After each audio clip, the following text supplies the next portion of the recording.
Hola amigos.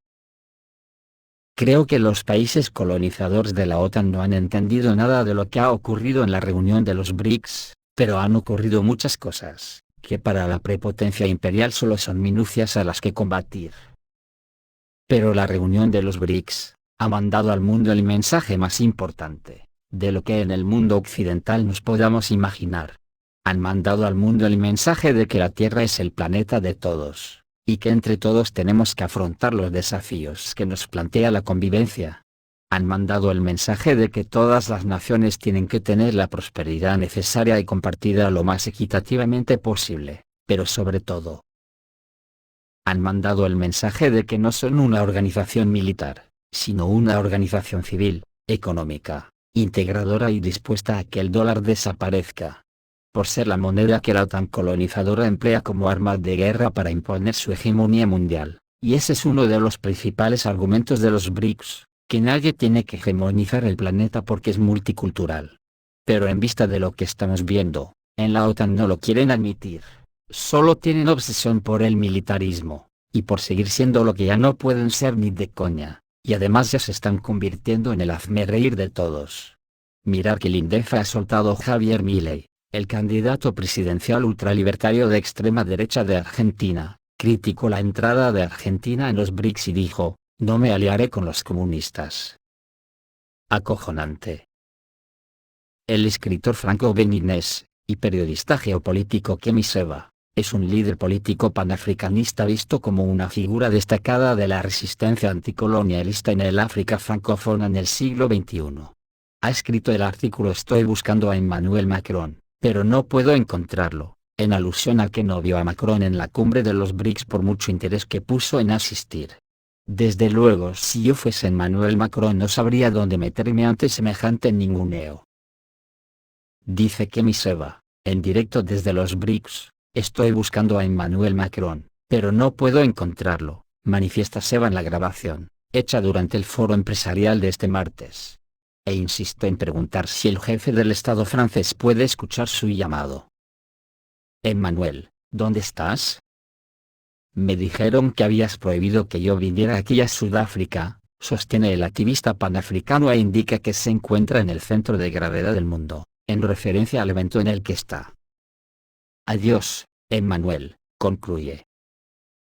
Medios franceses, citando fuentes del Palacio del Elíseo, reportaron el pasado mes de junio las intenciones de Emmanuel Macron de asistir a la cumbre de los BRICS. Aseguraron que el mandatario francés habría enviado una solicitud a su homólogo sudafricano, Cyril Ramaphosa, para saber si había posibilidades de participar en la reunión del grupo conformado por Rusia, China, Brasil, Sudáfrica y la India. El viceministro de Asuntos Exteriores ruso, Sergei Ryabkov, comentó que la presencia de Macron sería inapropiada, ya que este comparte la línea de la OTAN de infligir a Rusia una supuesta derrota estratégica. Y lleva adelante una política tan hostil e inaceptable para Moscú. No obstante, especificó que al gobierno sudafricano le correspondía elegir los invitados. El país anfitrión decide a quién acoge y en qué formato, indicó Ryabkov, quien sostuvo que es igualmente importante que la invitación vaya precedida de consultas entre todos los participantes de los BRICS. Por otro lado, la ministra de Relaciones Exteriores y Cooperación de Sudáfrica, Naledi Pandor, aseguró el pasado 7 de agosto que su país no había enviado ninguna invitación a Macron para que participara en la cumbre. Del mismo modo, la exministra de Asuntos Exteriores de Austria, Karin Kneißl, criticó a Macron por querer formar parte de una fiesta a la que no fue invitado. Además, mencionó que anteriormente ni Austria ni la Unión Europea estaban interesadas en el bloque. Pero eso seguro que lo dicen con la boca pequeña, pero en realidad están muy jodidos, porque la realidad es que los BRICS destruirán gradualmente el dólar y el euro, y romperán su hegemonía. Para abandonar el dólar es necesario aumentar el uso de las monedas nacionales, y esta es una tendencia en el comercio internacional, y la expansión de los BRICS y la desdolarización se complementan. Y cuanto más se expanda esta organización, más monedas nacionales se utilizarán en el comercio mundial y más impulso cobrará la desdolarización.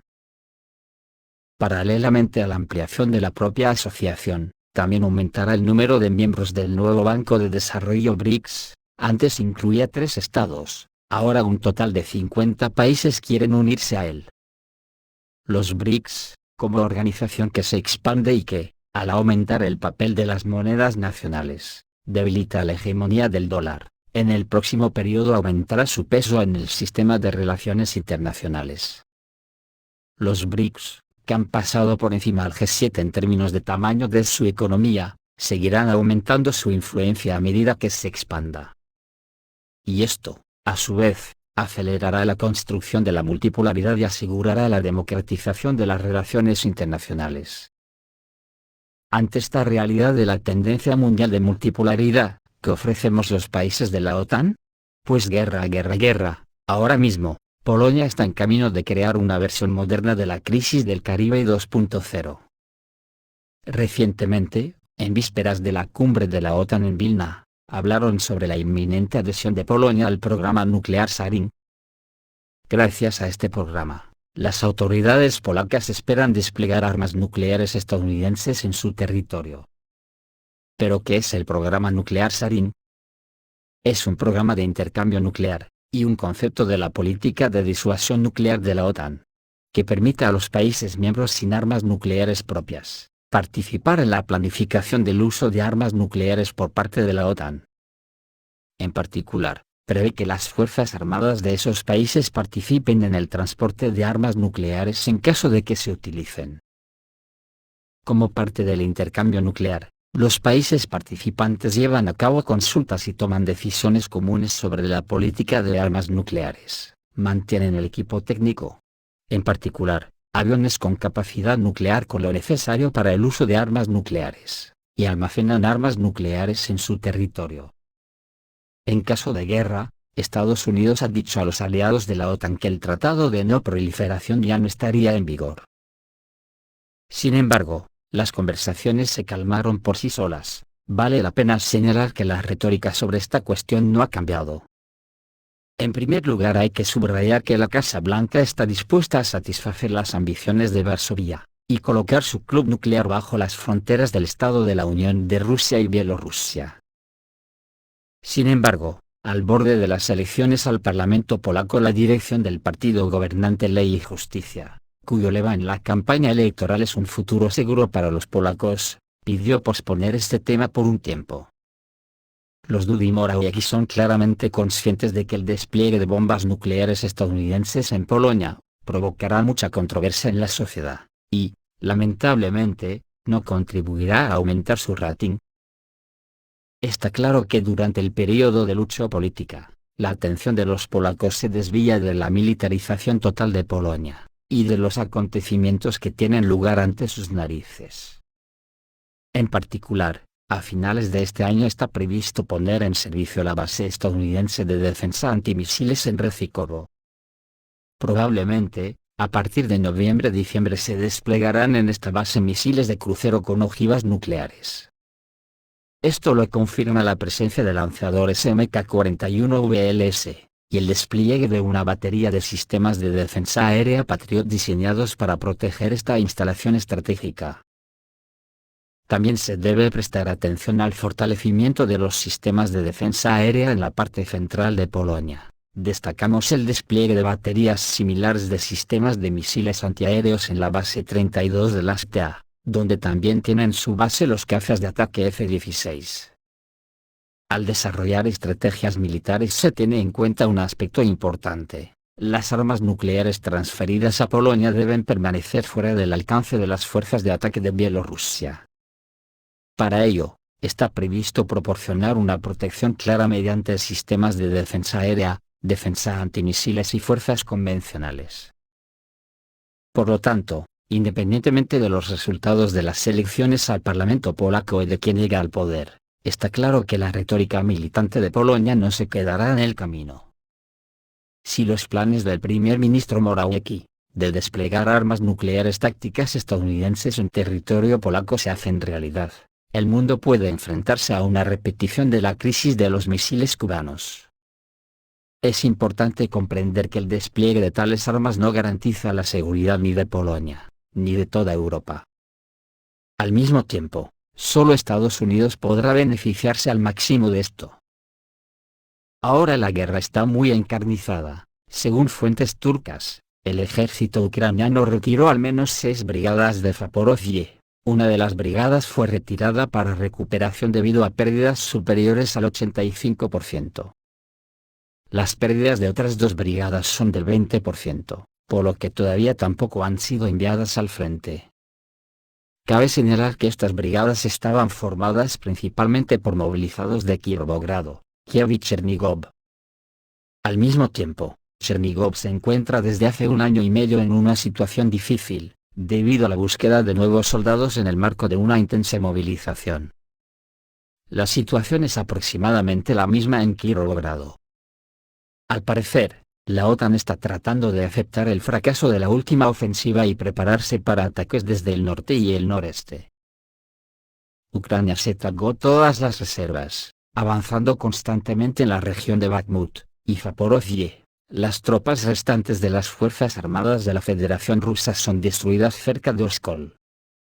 Las guarniciones de las Fuerzas Armadas de Ucrania en Donetsk han estado agotadas por los continuos bombardeos durante 1 año y medio y su maniobrabilidad se ha debilitado. Las Fuerzas Armadas de Ucrania han perdido reservas en el oeste y el centro de Ucrania en 1 año, y ya es más difícil reponer el grupo de Donetsk. En lugar de defender hasta el final en campo abierto, como había insistido anteriormente Estados Unidos, pesa más que el deseo de librar la última gran lucha en las ciudades del Dnieper, con una movilización de masas mucho mayor. Rusia está destruyendo sistemáticamente centros de decisión y depósitos de municiones. Hay datos sobre el primer uso en combate del último misil de crucero furtivo ruso Kh-50. Anoche, las fuerzas aeroespaciales rusas lanzaron un ataque con armas guiadas de precisión contra una instalación militar ucraniana en Zaporozhye. Según datos preliminares, el último misil de crucero furtivo Kh-50 se utilizó por primera vez para alcanzar un objetivo. En Zaporozhye fueron atacadas las instalaciones de alojamiento del personal de las Fuerzas Armadas de Ucrania, así como hangares con equipamiento militar. Según los últimos datos, uno de los ataques cayó en la llamada plataforma rotativa, desde donde el día anterior fueron retiradas de Orekovo, unidades de una de las brigadas que perdió más del 70% de su personal durante los ataques de carne. En la zona de Rabotino y Urfeinoye, al parecer, los misiles y drones de las Fuerzas Armadas de la Federación Rusa podrían completar el trabajo. Cabe señalar que la alerta de ataque aéreo no fue anunciada en esta región, seguramente debido a que el misil Kh-50 es sigiloso. Según los canales de vigilancia ucranianos, la explosión en la instalación militar se produjo alrededor de las 23 horas y se sintió en todo Zaporozhye, e incluso en sus suburbios. Al parecer, estamos hablando de la detonación de una gran cantidad de explosivos cuando un misil ruso impacta en un gran depósito de municiones.